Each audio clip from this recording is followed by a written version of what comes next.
Ya, 7 de la mañana con 12 minutos. En cualquier momento los vamos a escuchar a ustedes en el WhatsApp, en el más 569-8521-2360. Después de un fin de semana muy particular, por qué no decir de un fin de semana muy triste para un país completo a propósito de la tragedia en la mina El Teniente.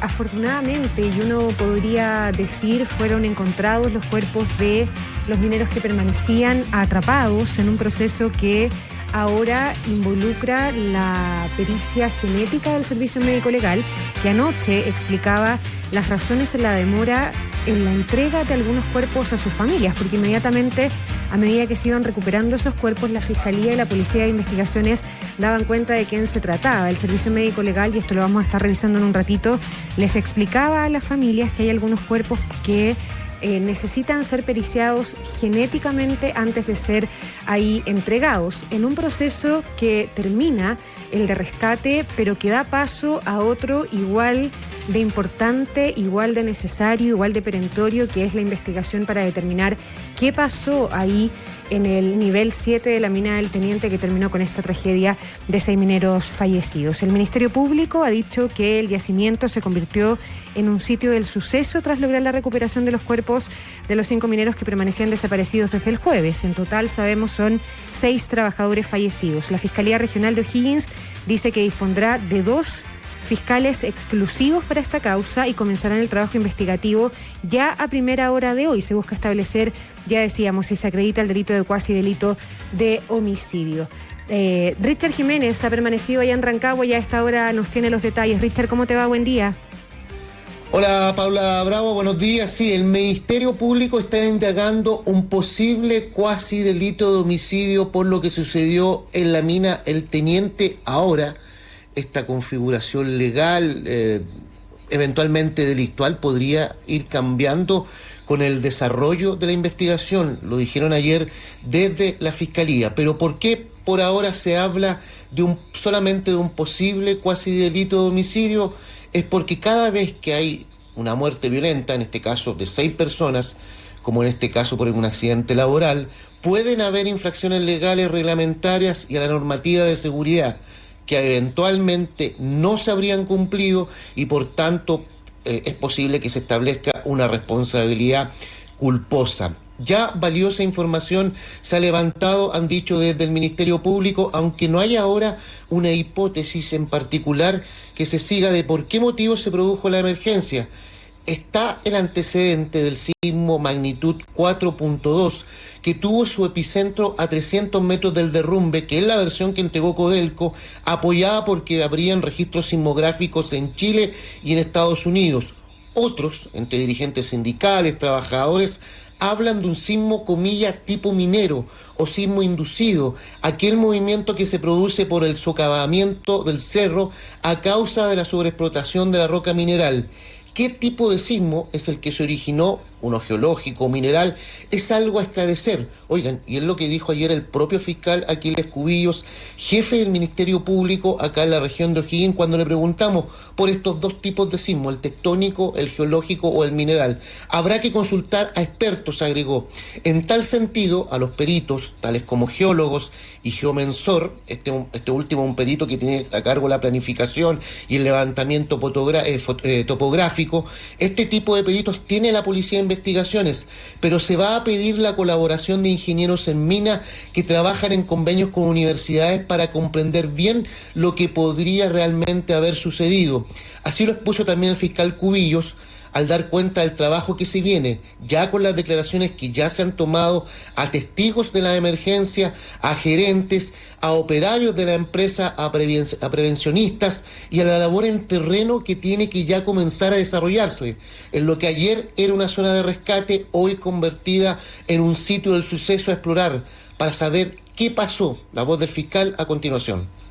Tenemos que volver a desarrollar diligencias investigativas en la mina con la conformación de un equipo multidisciplinario. Esta investigación Va a estar a cargo de 2 fiscales. Por ahora en la mina vamos a hacer diligencias de levantamiento de información. En algún minuto sí vamos a hacer algunas inspecciones, tenemos que volver cuando obviamente las medidas de seguridad lo permitan. Hemos levantado ya valiosa información, sin duda hay más información que todavía desconocemos, pues esta es una investigación compleja, como lo he dicho hasta el cansancio. El sitio del suceso queda clausurado. Ya, un sitio del suceso que queda clausurado, ya decías tú, después de ser la zona de rescate de los trabajadores fallecidos, Richard, los trabajadores que quedaron heridos, que decíamos a temprana hora del viernes, son 9, también son parte fundamental de los testigos que va a trabajar la Fiscalía junto también con el jefe de turno, que fue el último que tuvo contacto con los trabajadores que lamentablemente fallecieron. Lo central, tú ya lo planteabas también, es determinar si el sismo que se registró fue de origen natural o provocado de alguna manera por la actividad minera en curso. Y durante estos días los sindicatos han dicho que en varias oportunidades advirtieron de riesgo de derrumbes o colapsos. Ellos lo han planteado en los términos por los ruidos que se escuchaban dentro del yacimiento. Sí, hay grabaciones de videos, y más de un video, que incluso han aparecido en redes sociales. Habría que determinar si son reales o no, en qué momento de la emergencia ocurrió y en qué lugar, porque hay algunos trabajadores que hablan incluso de algunos derrumbes o que se removió la tierra de manera subterránea, porque estamos hablando de un yacimiento subterráneo, incluso a bastante distancia donde ocurrió el derrumbe que dejó a los 6 trabajadores muertos. Son parte de la evidencia que se ha estado levantando, que debe verificarse. Hay registro de cámaras también del monitoreo de televigilancia que tiene la propia mina, pero también están estas declaraciones de los trabajadores testigos de la emergencia que forman parte de la evidencia y del material que tiene que analizarse. Hay un testigo que en su declaración a la Policía de Investigaciones, y esto se reveló el día de ayer, hay un testigo que relató a la Policía de Investigaciones que se habría producido una eventual tronadura previa al derrumbe. Así lo dio cuenta el subprefecto Juan Reyes, jefe regional de la Brigada de Homicidios.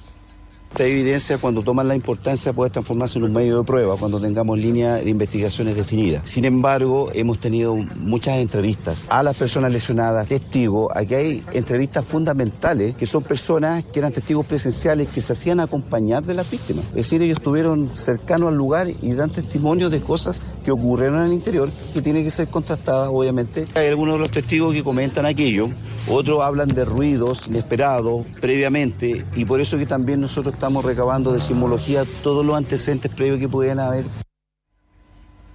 Luis Núñez es el presidente de la Coordinadora Nacional de Trabajadores del Cobre, la asociación gremial que agrupa sindicatos de la empresa contratista, entre estas las empresas contratistas de los mineros que resultaron muertos. Él planteó a los micrófonos de Radio ADN esta posibilidad de un sismo minero, que hay registros incluso de equipos de los mineros que están en la mina que eventualmente tendrían su propia escala. Bueno, eso es parte de la investigación que va a tener que esclarecer la Fiscalía cuando se le consultó ayer al fiscal acerca de la posibilidad de qué tipo de sismo se habría producido en base a lo que dicen los trabajadores, en base a lo que dijo Codelco. El fiscal dijo: no estoy en condiciones en esta fase de la investigación, en definitiva, a decir qué tipo de sismo se produjo, más allá de la versión que entregó Codelco, tomando un poco de distancia de la versión oficial, pero de todas maneras dijo aquello deberá investigarse. Y a propósito de aquello, se le consultó a Luis Núñez, al presidente de la Coordinadora Nacional de Trabajadores, acerca de estas declaraciones del propio fiscal que entregaba el día de ayer cuando nosotros le consultábamos. Bueno, escuchemos lo que dijo él, pero antes, obviamente, él entregando sus condolencias a la familia de los mineros muertos. Condolencias a los familiares y en especial también a la esposa, y a toda la familia, a y trabajadores, más que nada. Las condolencias del mundo minero que representamos, y dolido, muy dolido. Que él actuó con la prudencia, más que nada. No quiso dejar dudas, dejó la puerta abierta y para que ninguna de las dos partes diga que él dijo esto o después dijo lo contrario. Y acá efectivamente hay cosas que tienen que ser peritaje y lo único que queremos nosotros es que se llegue a la verdad. Hay 2 zonas de interés como sitio del suceso para la Policía de Investigaciones: el lugar donde fue hallado muerto el primer trabajador, Paulo Marín, y donde fueron encontrados los otros 5 mineros fallecidos. Estos últimos 5 son de una misma cuadrilla. No será fácil la exploración policial, ya que hay riesgos de derrumbe, y de hecho, ayer, ¿por qué demoró tanto el rescate del cadáver del 6º minero? Pues bien, porque se había producido un derrumbe que puso en riesgo a los rescatistas. Paula. Oye, ¿cómo está Richard Ráfaga por acá? Hola, Rafael. Sobre la controversia que existe acerca del tipo de sismo que se habría generado, tengo, hasta ahora, antecedentes, por ejemplo, la Red Geocientífica de Chile, que dice que las ondas que produjo este movimiento sísmico son particularmente claras al respecto de que es un sismo natural. Hay antecedentes de un sismo igual, casi en el mismo lugar, el 2023. De hecho, hay un video que circula en redes sociales sobre un refugio que habría estado cerrado, que algunos lo atribuyen a ese sismo. Y yo no he escuchado muchas autoridades hablando sobre un sismo artificial producido por actividad humana. La versión sobre una tronadura es secundada. ¿Tú sabes si ha sido secundada por alguien más? Hay un testigo que declara, nosotros también, yo siempre he entendido que los sismos tienen explicaciones tectónicas, comillas, naturales, pero surgió tanto esta versión entre los propios trabajadores y mineros y del dirigente sindical incluso que escuchábamos, que ante aquella versión le consultamos al propio fiscal qué tipo de sismo eventualmente se había producido, y él no quiso dar por hecho ninguna de las 2 versiones. O sea, se abrió la posibilidad, a comillas, a este sismo minero, que en realidad no existe como tal. Lo han planteado también los dirigentes para de alguna manera explicar que se producen sismos en yacimientos mineros cupríferos subterráneos que tienen algunas características muy similares a los sismos tectónicos, pero que se producen en un radio muy en particular. Eso habrá que esclarecerlo en la investigación.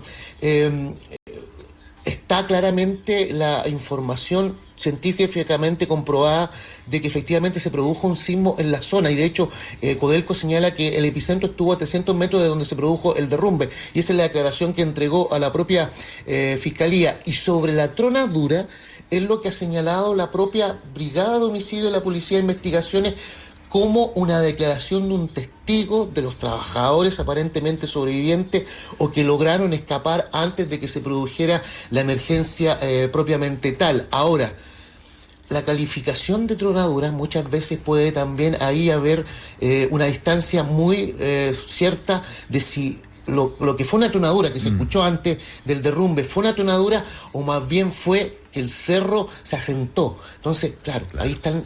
Hay una mirada desde los conceptos que debe precisarse y que debe cotejarse con los registros de cámara de televigilancia de la propia mina. Absolutamente, en una investigación y en un proceso que continúa, que es ahora, ya decíamos al principio de tu informe, Richard, lo más importante, lo más urgente y lo más perentorio también para entregar justicia y respuestas a esas familias. El propio presidente Gabriel Boric, que lo vamos a estar escuchando en un ratito, daba cuenta de que la justicia, cuando es tardía, deja de ser justicia. Por lo tanto, nos quedamos muy pendientes de aquello también. En una mina El Teniente, que está paralizada en su faena, la ministra de Minería, Aurora Williams, daba cuenta ayer de que no hay un plazo para que esa faena se retome.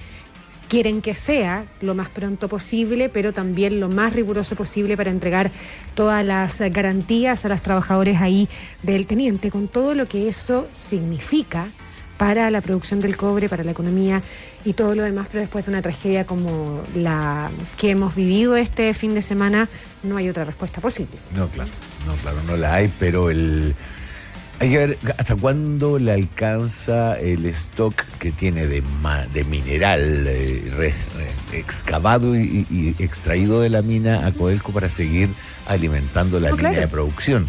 Después de eso, el cobre a nivel internacional va a empezar a sufrir variaciones al alza, probablemente por la incertidumbre sobre cuándo se recupera la producción normal, sobre todo después de los aranceles de Trump. Absolutamente. Richard, gracias por todo el trabajo. Buen día. Gracias, Buenos días. Richard.